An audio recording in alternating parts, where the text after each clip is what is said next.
Dr. D, what would be your estimate of the percent of the sow herd today that is fed up feed mitigant? Brilliant minds think alike, Noel. I was going to ask that question too, to all of you. Hands in the air. What percent? How many of you are have a feed mitigant of some type in part of your production system, or a company you work for, or as a consultant have recommended it? Put up those hands. That's great. Okay, we need a few more, but all right, that's a good idea.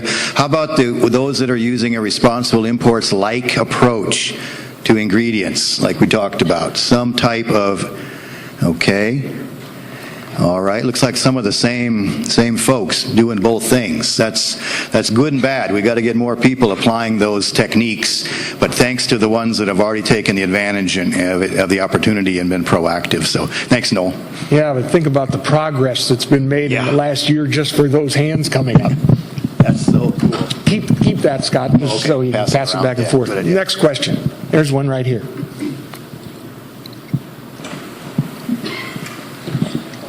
Dr. Jones, so from your data, and also the fact coming out of China, you've probably been to China several times. The agriculture minister published the data just last month saying they investigated 155 cases of African swine fever.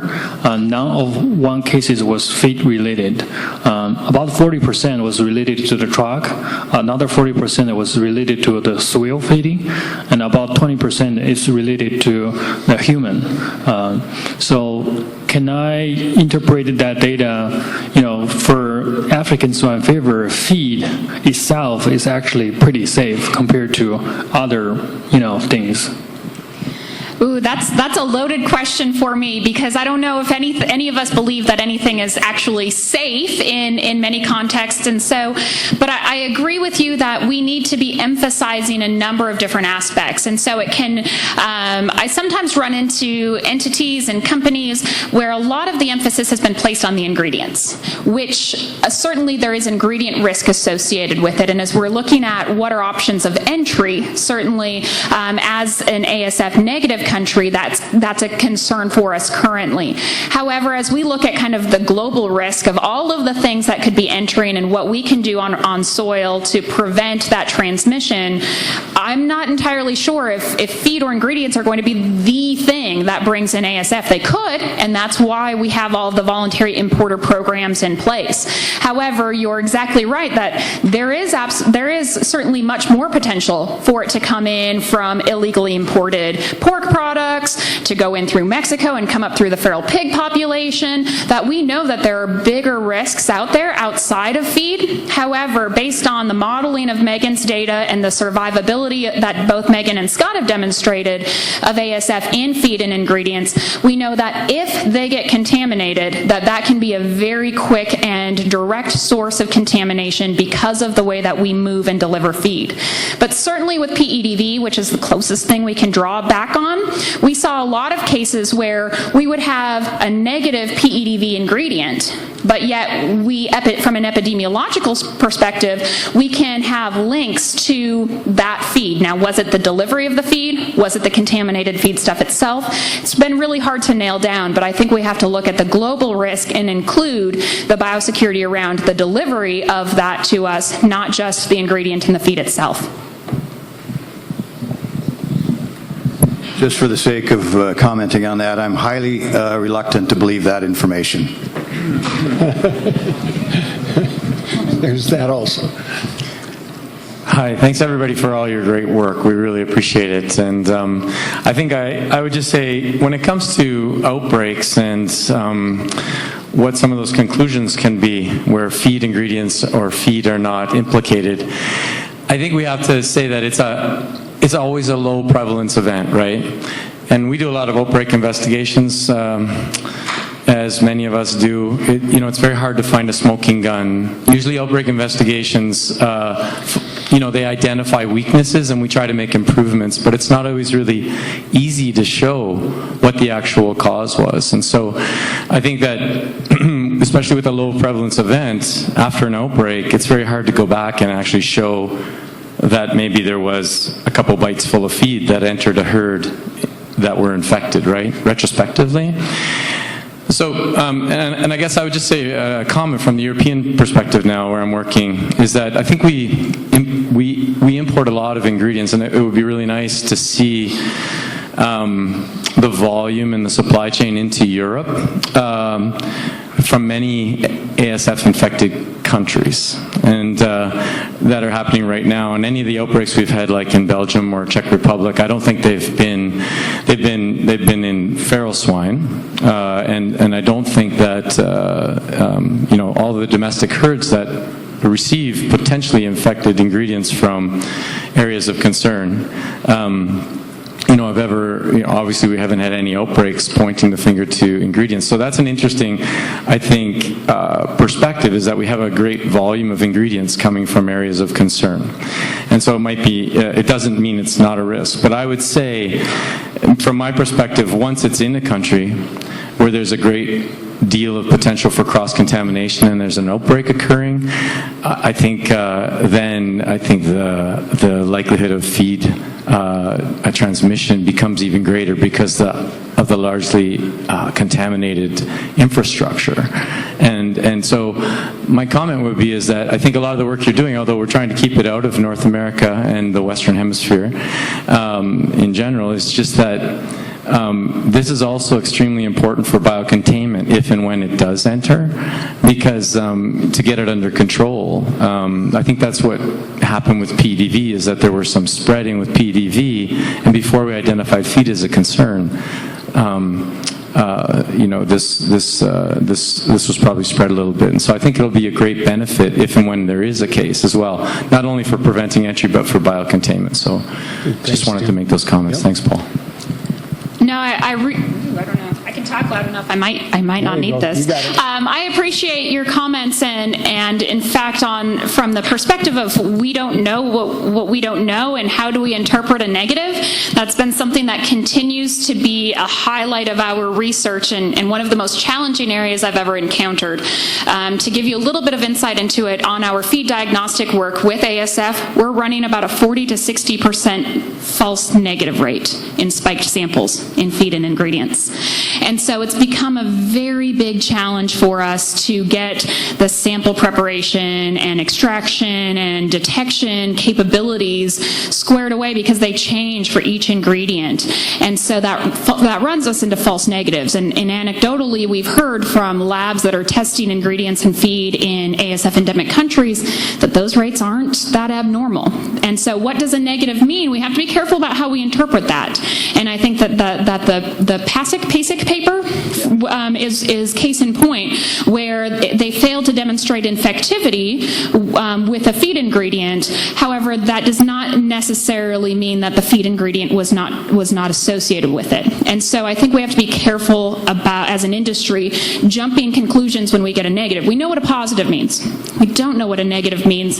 But also, from the volume of feed imports, USDA would say the same thing, that as they're looking at the overall risk, that the lack of an ASF outbreak thus far, based on the volume of ingredients we have, is the best data set they have that demonstrates that it's not as high of a risk as other possible fomites. However, it continues to be a risk. And where we're at as an industry is we need to address all of those risks. Feed being one of them, but we need to continue to address all of the risks of ASF entry into the U.S. Yeah, I think we'd be doing the Canadians a great disservice if we don't develop a program for the United States that looks at feed along with the other risk factors. So we got to keep up with what's happened in Canada. They've just been fantastic. Certainly, everyone standing up here beside me is the reason why we have that policy change in Canada, and huge thanks to all of you. But, to Casey's point, as small as the risk is, the impact to the sector is overwhelmingly devastating and massive. And so, yeah, we have to drill down on that. We absolutely have to drill down on that. I think key that it is a potential point source introduction, and I think the Canadian work very good, but I think the thing that it is if we wait until a point source introduction, it's too late. It'll be endemic. If we don't do the things that we're talking about now in terms of feed mill biosecurity, mitigants, and those types of things, that's the risk. You know, there's a lot of potential point source introductions, but it's a difference between containment and it being endemic if we don't act now. Yep. Yeah, I agree with that. And what's important to remember about ASF that we've seen from some of the speakers yesterday, and that what we've seen in my lab looking at variability through feed and transmission through feed, is that there's a lot of variability at varying doses, but there's also a time factor. So this is not where you see, you go in 5 days later and there's 100% mortality. It's a gradual decline. The cases don't spread very quickly. ASF is not as transmissible from pig to pig as some of the other endemic swine viruses that we are currently facing. And so because of the access that feed has to our pigs, when we consider all of the other risk factors such as imported contaminated pork products, that feed can serve as that resource of the virus because of its access to the pigs. And that's really why I think most of us on the panel think about the importance of considering feed and feed ingredients. And like you said, once it's in, it's very difficult to contain within a farm. Dr. Jones, so you brought up a good point of whenever you guys broke that you started using a separate feed truck. Obviously that's probably not realistic for a lot of us in the industry, but wondering, so have you guys looked at something maybe a little more viable as far as can we spray our tires off at the mill and perhaps mitigate this, or anything along those lines? Sure thing, and appreciate the question. Certainly not many people have an extra feed truck sitting around, and one of the fortunate things about being able to work in a situation that typically we were using, and you're well aware, we would use that truck to deliver higher risk ingredients that might contain menensins that we didn't transport horse feed in the same truck type of thing. And so we were using it as a sequencing truck for medications more than anything, but this became the highest risk for the feed mill, and so we were able to manage some of those other risks differently.